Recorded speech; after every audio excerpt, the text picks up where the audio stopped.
spicing things up tonight. It's Corona times. Going a little crazy. And I thought that you guys were probably all bored. So I thought I would entertain you with my authentic Mexican poncho. I can say Mexican, right? Because it is from Mexico. Yes. And what's even better is, look at this. I have on slicky pants with my Mexican poncho. Totally, like, right? enhances the outfit. This is Emery's. It's a tiny sombrero. Because it's Emery's. Yeah, but I just thought, why not? Why not? Yeah. You know what? And I didn't expect to be filming tonight when I came over. Like you may have saw in the last video. That's true. But she's ready. I'm ready. I just need maracas. We're going to have a fiesta tonight. Oh, this is so good. We're really not. We're not going to have a fiesta. I'm probably going to eat leftover chicken and noodles. But me too. Yeah. That she made for us. We'll have a fiesta, which is just right another now. word for party. Yeah, right now.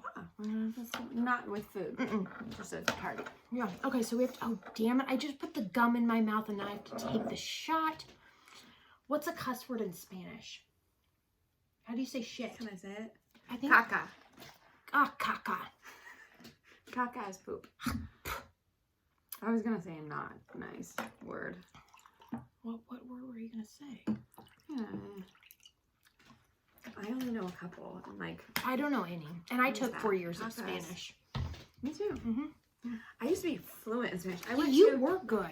Because in 8th grade and 9th grade, I went to Mexico every summer with the Spanish. Oh, you were like a Spanish nerd. You didn't know that? No. I mean, I knew that you took a lot of Spanish. It was like a 2-week vacation through Mexico. With Senor Isnard? Yeah. It was great. He actually... Did you drink when you were there? You were like 14. No. No. I think there were a couple kids that, when I was in 8th grade, there was a couple 9th grade boys that did. And I was like, oh. But I did it. I was still good then. Hadn't reached high school yet. So, P.S. Sorry, do you Mom. know who gave me my first alcoholic beverage and cigarette? It was Rachel. No. Don't even lie. I don't remember, but she does apparently. You do. It was my junior year, the day after Christmas, December 26th.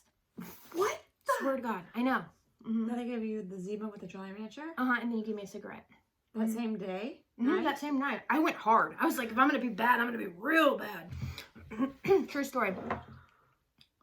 You know the date. This is like nuts. I swear to God. Like, I thought you were a little just crazy, but normal crazy, but like. No, I know the date. I'll tell you off camera why I know the date. Okay. Now I'm intrigued. Right? Okay, so we're going to take our tequila shots now. They're not tequila, but I feel like I should be taking a tequila shot. I've never had a tequila shot. Excuse me? Is Arriba Spanish? Yeah. Arriba faster means. I can't roll my tongue. Arriba! Yes, you can. What's my throat? What's my throat? I can't do it. Cheers. Cheers. You can just call me Jose for tonight. Jose. Yeah, Amanda doesn't really translate in Spanish. Ugh. I think it's like literally like Amanda. It's real boring. But it's not. What was your Spanish name? Raquel. Mine was Margarita. It was. That's true. Of course it was. Yeah. So anyways, what we're talking about tonight is not No, any of we're that. actually talking about something like responsible tonight, which is probably... How do you do that in that outfit? Watch me. Right? Like... Something responsible. You know what? The world has gone crazy right now. This is the least crazy thing that you've probably seen all day. Yeah, you did say pigs were going to fly tomorrow, and we're just going to be like... Yep. What's next? Right? There goes Charlotte's Web. So, tonight, we're going to talk about... parenting. And we're each going to discuss our 3 beliefs, or what's another term for it? Lessons. What we want to instill mostly in our children. Like the priorities. Right. And I have a lot of priorities, but we're just going with 3 tonight. Right. And yeah, it's hard because and also we just talked about this idea, 10 minutes ago. Yeah. So I'm like, literally, I don't even there's have a lot, but there's like, like I have one thought up. I haven't thought up my last 2. It's going to be on the fly. Well, okay, so when I found out I was pregnant with Peyton, you already knew your priority? No, I started freaking out because I was pregnant, and I was like, okay, I'm going to bring, like, Billy. I told Billy, I sat down Billy, and I was like, you and I are solely responsible. You really overthought this, didn't you? It still scares me. It scares the shit out of me. You and I are solely responsible for raising a intelligent, humble, respectful, honest, loyal, kind, Christian human being that is going to be successful in this world and make a difference and an impact. And like, we are solely responsible for like meanwhile she was still a fetus, right? This human, this human being, and fostering that all through the next 18 years. Rachel's an overthinker. So I was just like, how do we do this? Like, yeah. I was literally like, ooh, what colors are the nursery gonna be? No, and I was like, how do we raise a good human being? Now, I flipped out after I had her, but that was mainly like, I don't want to drop her. No, mine was still like, even when she was born, I was like, how do I make you into a good adult? Yeah, I really did. That was my fear. I just kind of accept that I'm probably going to raise odd children. Because, I mean, how do I not? I know my kids are so normal. And good. Uh-huh. And they really are. Kind and respectful. Well, yeah, I'm kind and stuff, but I'm like I'm weird. I just kind of thought they would be weird. No, your kids aren't weird. No. I'm almost disappointed. Amory. She might have. But that might just be she's 5. Yeah, but I feel like there's just a little bit of weird in her like me. So, to get started, do you want to go first? Sure. Okay. So I think... And these are in no, like, it's not like this is my first. It's just 3. I think one of the most important things I want to make sure my kids do and understand and whatever is being kind to everyone. And being able to accept everyone, even when they're different or act different or look different, or, you know, the kids sitting by themselves at the lunch table, that I want my daughter to go sit beside them and be their friend and be kind to everybody. I think that's a good word. Yeah, one important ones, I think, that pops out in my mind. How about you? So one of mine, Margarita, ole. So one of mine, and this is really important to me because it's always like, because I've been the person at the receiving end of it. So one of my big important things to me is that my kids are not judgmental, that they approach others with curiosity and not judgment. I've had a lot of shit happen that I have been judged for, right? Like I was a single mom, just there's a whole list. And I have been judged by a lot of people for various things. And I'm probably one of the least judgmental people. Yeah. Like I accept that I don't know what you have been through. So it's not I'm not the person who should be judging you. There are people that have like completely different lifestyles or life choices or whatever than you or I, and I respect I you still be kind to those people, even if they might not follow the same values or whatever. But like I'm not the type that's going to be like, I'm not going to be friends with them because they're an atheist or something. Like that's not who I am. I accept everyone as long as you're not hurting anybody else.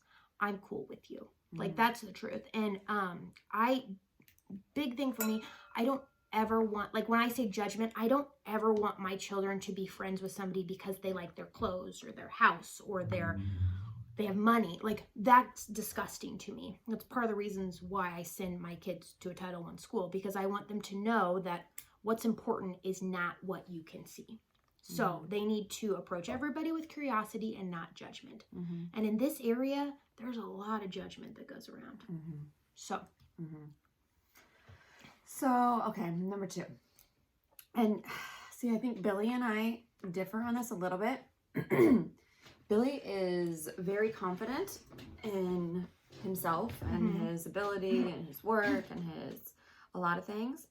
And I like to preach about humility and humble. Like, so I think there's a fine line. Like, there is a fine line. I want my kids to be confident, but I don't want them to be arrogant. I was gonna say confidence can, I agree. And Billy is mostly just confident, but like, you know, that's a fine line. Like, I've never seen Billy, like, I don't see Billy as much as you do. I've never thought Billy to be arrogant ever. No. That's good. But he's very confident, and like, I think it's very important to be humble, and have humility. I think you can be humble and confident. Yeah, I think you can too. I think if you know what you know and you know what you don't know, you can be humble and confident. Yeah. And Billy does that. Billy's good at that. Especially the older he gets. And like, he'll even like thank me for like helping out with business stuff and, you know, stuff that he just is clueless on. And, you know, like he'll admit, you know, the things where he doesn't know and thank me for helping in that and whatnot. And so, yeah, I know. And I think some men, this is a generalization, but I think a lot of men have a harder time admitting things that they don't know. Like, they look at that as a weakness. Billy has just started doing this in the last couple of years. And like, the words like, you know, you are right. And I'm like, right? What? Say it again. Say it again. I always feel like I can't say it very well though. When he's right. I always doesn't happen that often. There's my problem.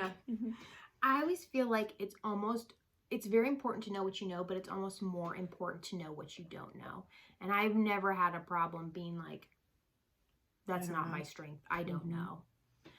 Because I know a bunch of other shit. Like, right? Sophie's algebra, when you're like, I don't call have Rachel. A clue. Yeah, no. Because if you know what you know, I'm confident in what I know. So I have no problem being like, I don't know that. Because I know a whole bunch of other shit. It might be random and useless, but I know it. So, what's your number two? Number two. Yeah, not be judgmental. Number one. Possess and use empathy to other people. So, I did not actually learn this until nursing, not empathy, but I didn't learn the difference between empathy and sympathy until nursing school. So sympathy is feeling sorry for someone. That's not bad to do, but empathy is being able to put yourself in their position and imagine what they feel like. Try to understand their feelings. Yes, and I feel like if you are able to do that, you are able to forgive and you're able to move on and you're able to relate to other people. Like I feel like I'm naturally an empathetic person. Like, it's very easy for me to literally put myself in their shoes and feel what they must be feeling. Me too. Like, I do that to a fault. Yes, I do too. And like it bothers me. Yeah, I literally feel. I feel what they feel. But I didn't realize that that's what empathy was. I just thought that's what people did. But another fun fact, empathy actually, children are not able to develop it. Like, they are not able to have empathy until like 11 or 12. And for boys, it's even older. And it's actually a skill that has to be taught. Not some people naturally, but for most people, they have to be taught how to empathize with somebody else. I can already tell a couple of my children naturally have empathy. One of them I'm not sure about yet. Not because they're like a bad, but just because I haven't decided yet. But I will say, like, I don't think that Tyler really grasped empathy until he was older.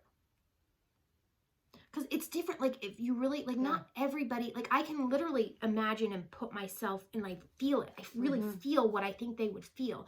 Now, I'm not saying those are their feelings, because I don't know their feelings, because I've never actually been in that position.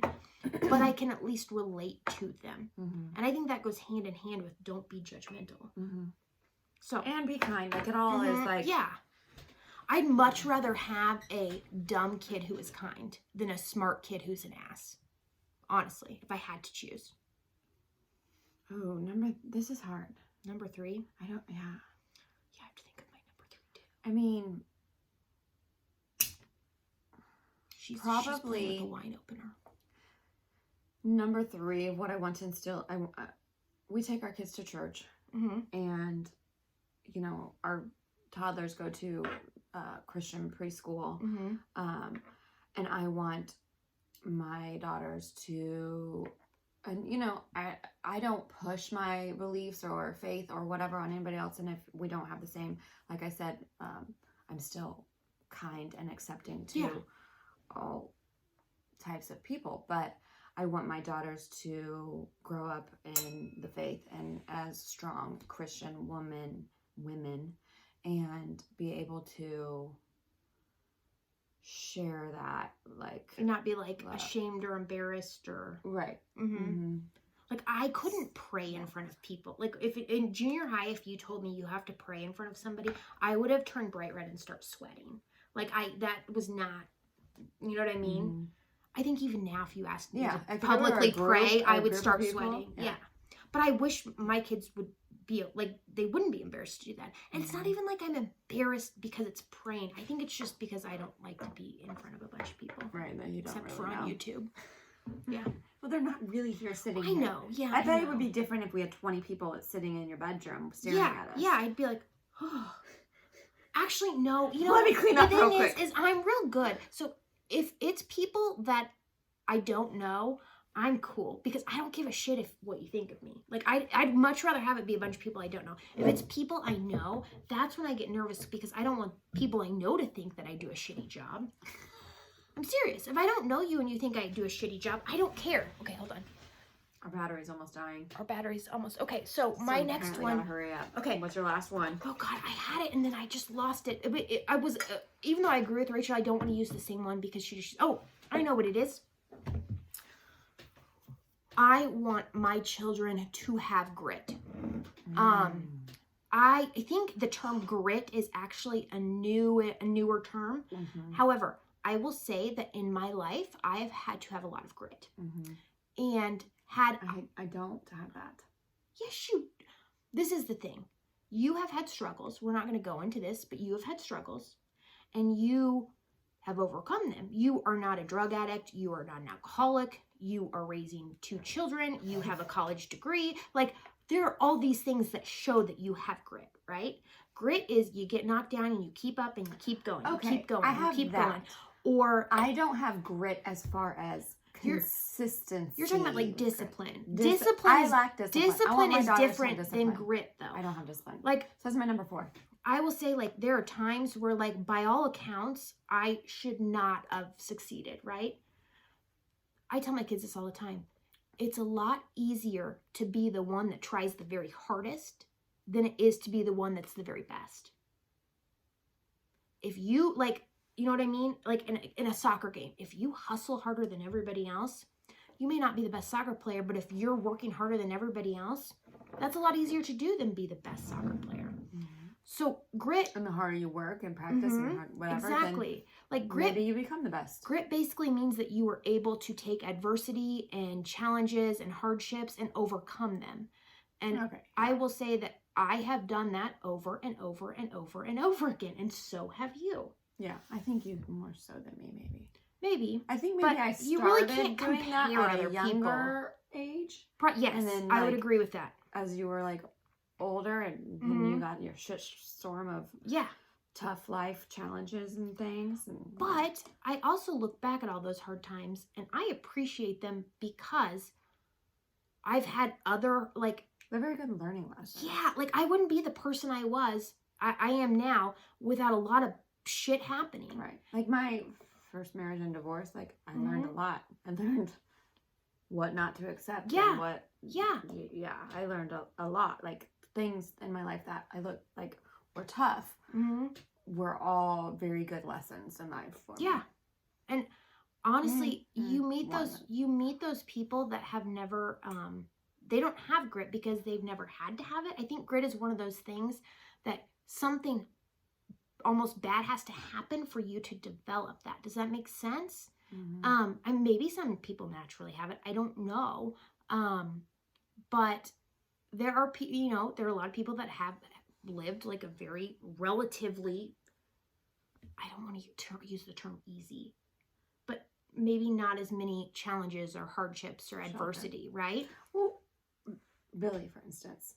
Billy and his family, like, I mean, when I met Billy, like, they just literally are the best little, like, if you could just imagine a perfect little family, and, like, June and Ward Cleaver. You know, his parents are still married, and, you know, the kids relatively behave themselves until they were adults. This is what I would say. They did A, B, and C, and D happened, right? Sure, yeah. I did A, B, C, and then X happened.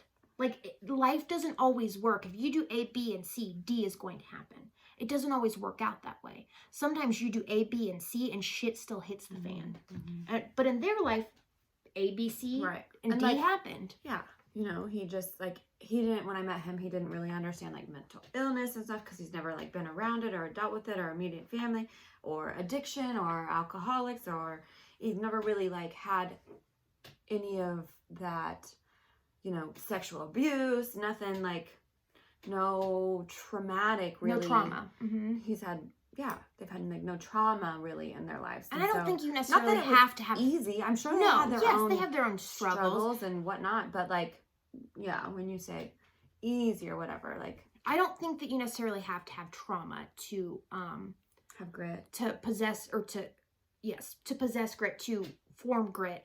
But we both have had trauma. Yes, and it's made me, I feel like, tough as nails. Like, honestly, I don't think that we would be sitting here, especially in a Mexican poncho with a sombrero, if we really gave a shit what people thought. No, I haven't given a shit. I haven't either. Anybody's thought about me necessarily,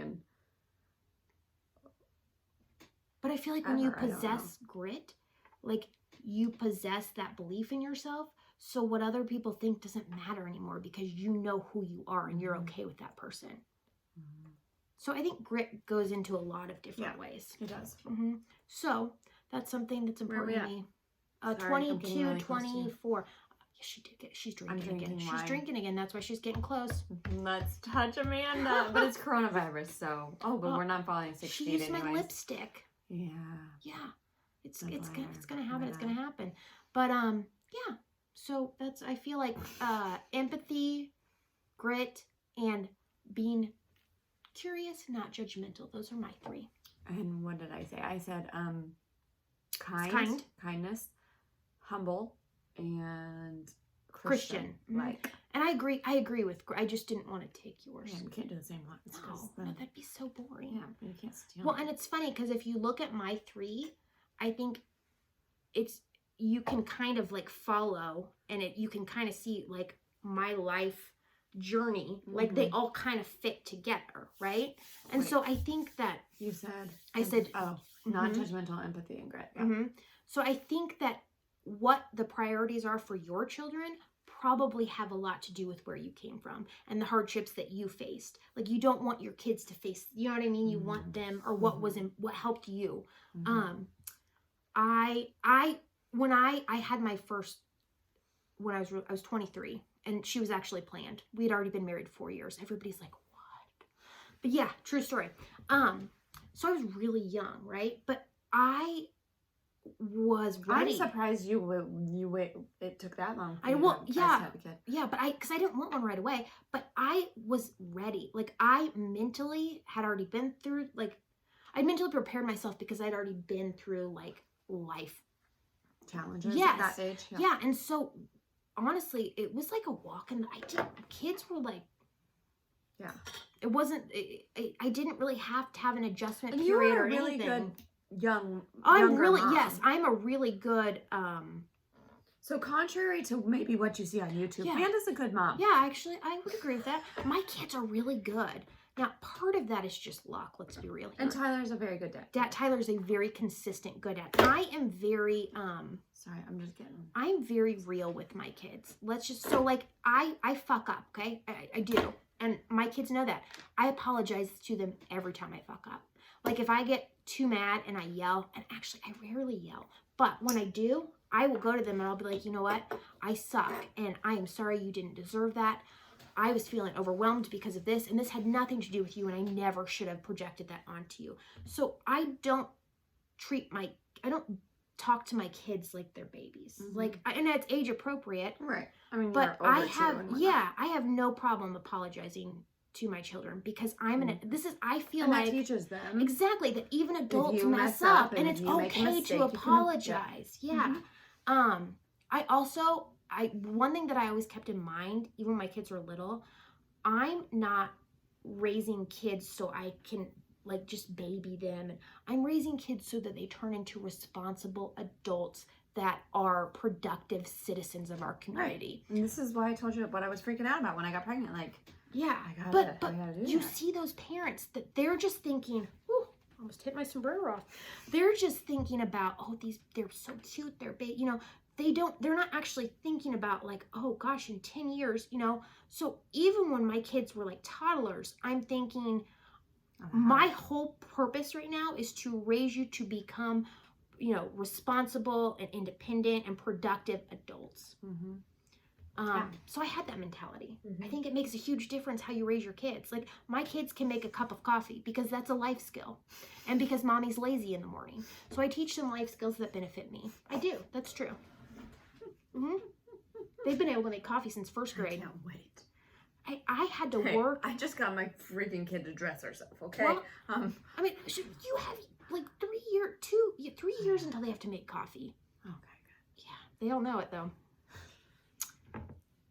Anyways, that's just smart parenting, people. I just need to teach my kids how to open a bottle of wine and pour me a glass. No, just kidding. Sort of.